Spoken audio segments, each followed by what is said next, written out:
All right, Mr. Taliaferro TV, how's everybody doing out there? Free agency. So the money is drying up quickly, right? As we expect at this point, it's July 13th. You've had 12 days to get your money. If you can't get paid in 12 days, you might not get paid.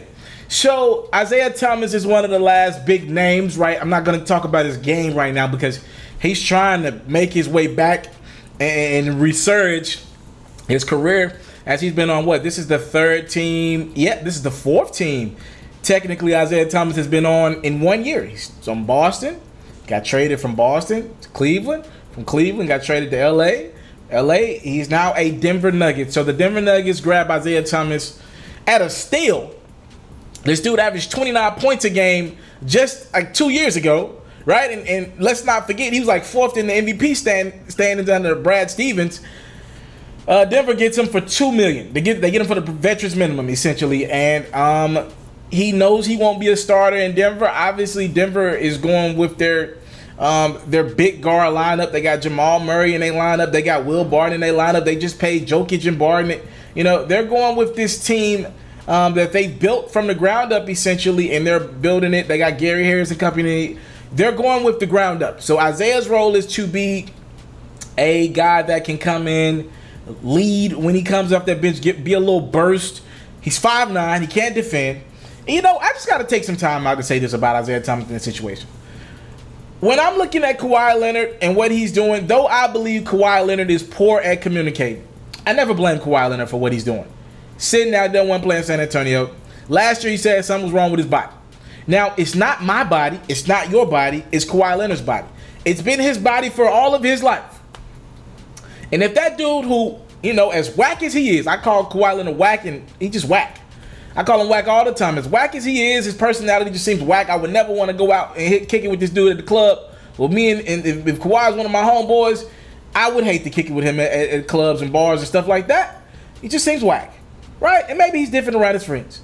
As whack as Kawhi is, it's not my body for me. And if that dude says something is wrong with his body, I got to take his word for that. As whack as Kawhi Leonard is, every time he's on the basketball court, he seems at home, and he seems to still love that game of basketball.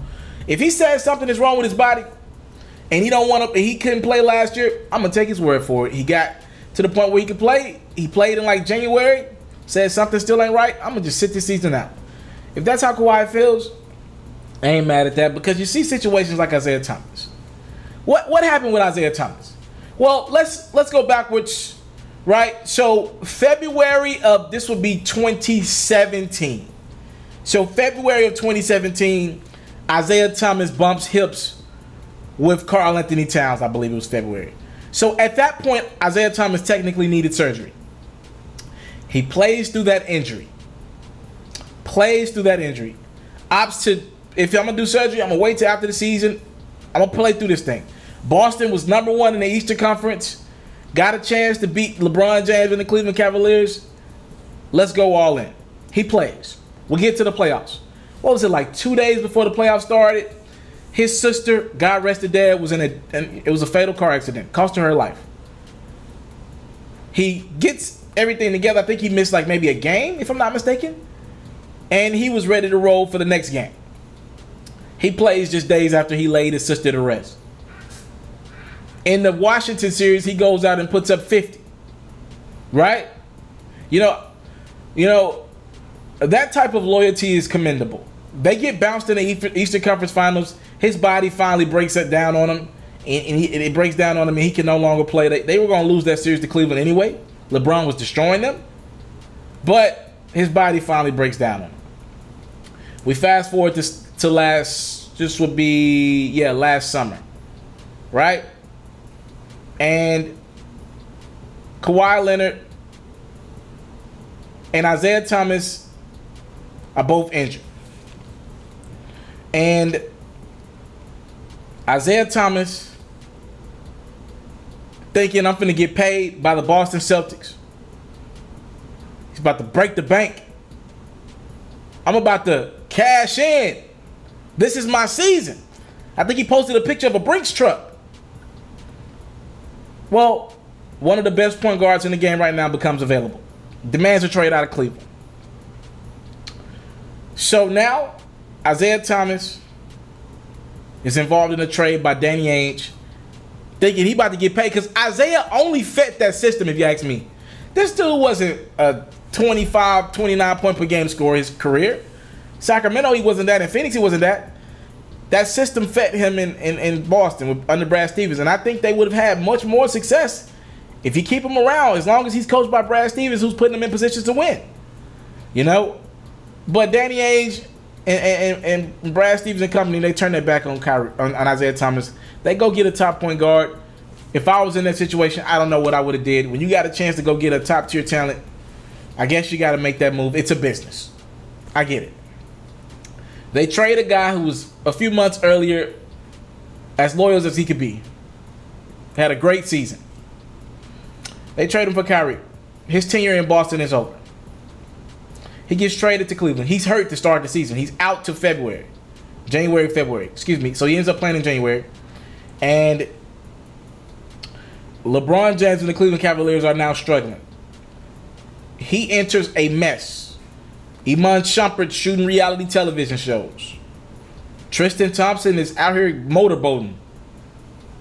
That team was full of divas. He's out here talking, and so he enters a fray. You got a month before the trade deadline. LeBron's a free agent to be. You got to figure some things out. So Isaiah comes in, it ain't working out. The team was better when he was on the bench. I'm not saying it wouldn't have worked out if Isaiah Thomas had a training camp with LeBron. Maybe they would have been able to figure something out.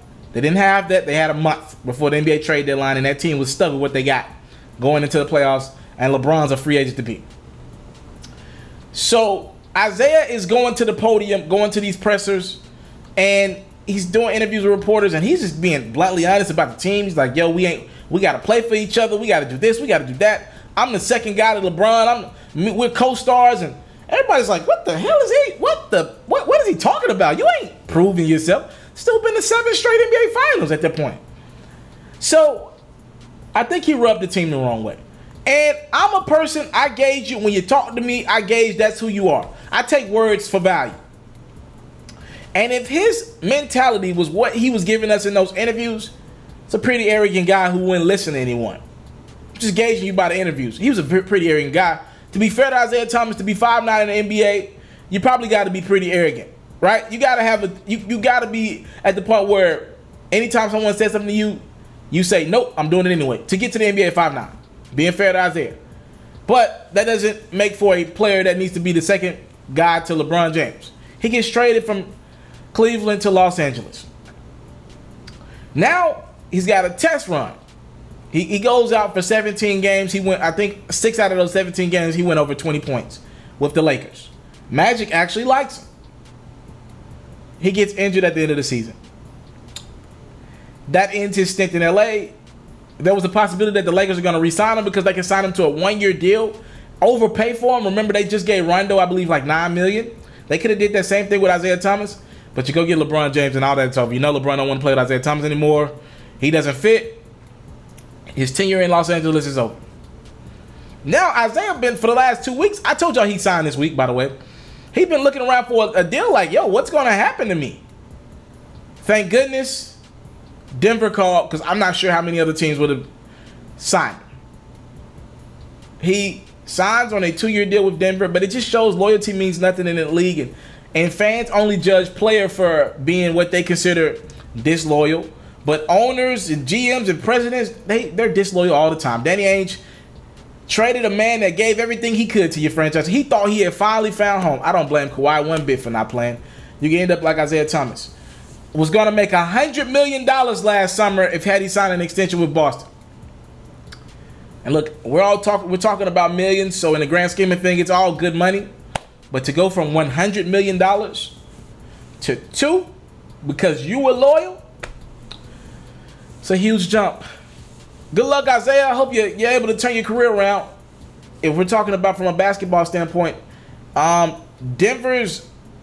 rolling with this core. They're not going to allow Isaiah to interrupt anything, and especially on a $2 million deal, they let him go before they allow him to create some havoc in the locker room. I got that picture up there with Jamal Murray and Isaiah Thomas. I don't know if you remember it or not. Isaiah Thomas stood up for his teammate late last year when I think Jamal Murray was touring with Lonzo Ball. And we'll see if they can figure that out in the locker room. I'm sure that's just one little brief conversation. But he's in the Mile High City now. We'll see if he can turn this thing around and maybe average 12 to 18 points a game. Because Denver will pay you. They just traded Kenneth Faried. They got money. They got cap. They could pay him, you know, to keep him around for 3-4 years. And that fan base is loyal. And Isaiah needs someone to be loyal to him right now. So we'll see. From a basketball standpoint, he's 5'9". He can't defend. But if you can bring him on that second unit and he can light somebody up, maybe he can make it home in Denver. I'm out.